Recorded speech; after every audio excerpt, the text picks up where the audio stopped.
Students, 8th class. आज मैं आपको चैप्टर 13 व्याकरण में, हिंदी व्याकरण में चैप्टर 13 पर्यायवाची शब्द पढ़ाने जा रही हूँ। ठीक है, तो सबसे पहले हम इसकी परिभाषा समझेंगे। जो शब्द अर्थ की दृष्टि से समान होते हैं उन्हें पर्यायवाची शब्द कहते हैं। पर्यायवाची किसे कहते हैं? जो शब्द अर्थ की दृष्टि से समान होते हैं उन्हें पर्यायवाची शब्द कहते हैं। इंग्लिश में हम सिनोनिम्स कहते हैं, है ना। हिंदी में क्या कहेंगे? पर्यायवाची शब्द कहेंगे। अब इन पर्यायवाची पर मैंने ये टिक कर रखे हैं, तो जो टिक कर रखे हैं वही आपको नोटबुक में करने हैं और लर्न भी करने हैं। ठीक है, जैसे अंधकार का दिया हुआ इसमें तम, तिमिर, तमिस्त्र, अंधेरा, है ना। अध्यापक का गुरु, आचार्य, शिक्षक, उपाध्याय, व्याख्याता। ठीक है, ऐसे शब्द जो अर्थ की दृष्टि में समान होते हैं, मतलब शब्द एक ही हैं लेकिन उनका अर्थ सबका अर्थ की दृष्टि तो समान है। मतलब अध्यापक को हम गुरु भी कह सकते हैं, आचार्य भी कह सकते हैं। ठीक है, मतलब कई नाम होना। अर्जुन का क्या होगा?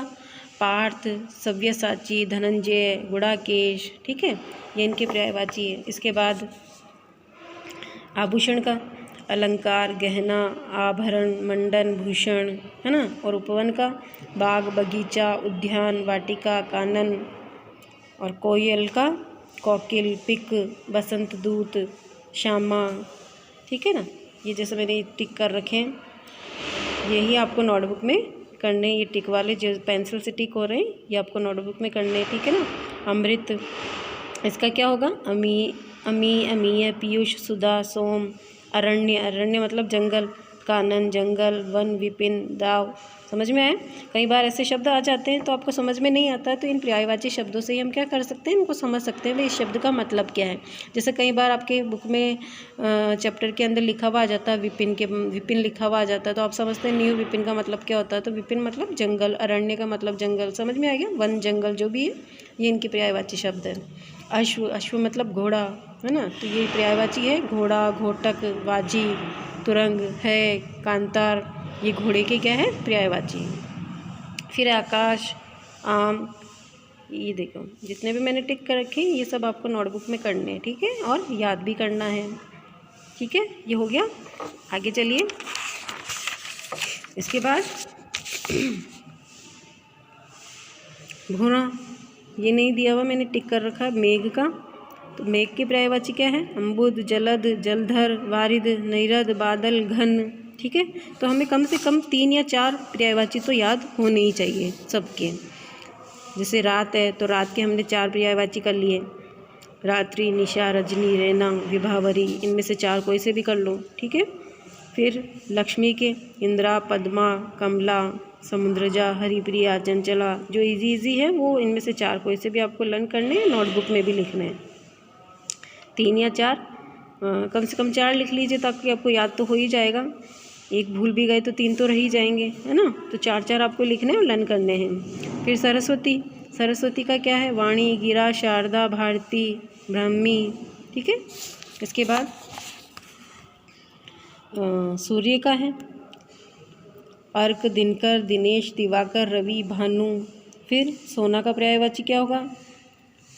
कंचन, सुवर्ण, स्वर्ण, कनक। ठीक है। फिर इसके बाद हाथी का हस्ती, गज, दंती, द्विरथ, द्वीप, कुंजर। हनुमान का महावीर, पवनपुत्र, आंजनेय, रामदूत। ठीक है, और केसरी नंदन। फिर हिमालय का हिमालय, हिमवान, हिमगिरी, नगेश, नगराज, हिमाद्री। ठीक है, ये इनके पर्यायवाची है। अब आ जाइए आप इनकी एक्टिविटीज़ पर।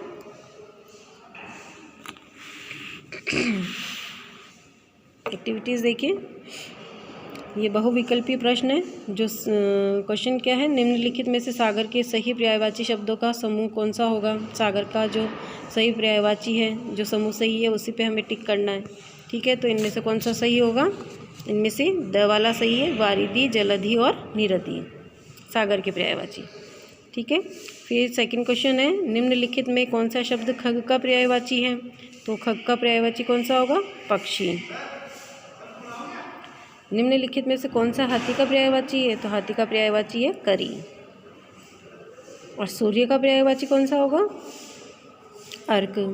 ठीक है, अब इसमें क्या कहा गया है कि इसमें से ऐसा शब्द ढूंढना है जो विष का पर्यायवाची नहीं है।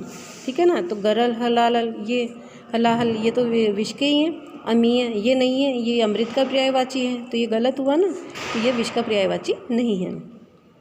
चलिए अब आ जाइए ब्लैंक पर, फिल इन द ब्लैंक्स पर। क्या आएगा? जल ही मछली का जीवन है। आकाश में बिजली चमकी। विक्रमादित्य उज्जैन के राजा थे। गणेश शिव के पुत्र हैं। ठीक है, ये लघुतरात्मक और निबंधात्मक प्रश्न है, ये आपको नोटबुक में करने हैं। ओके,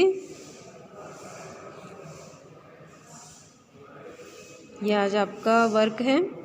आज के लिए बस इतना ही बहुत है। Okay, bye bye, thank you.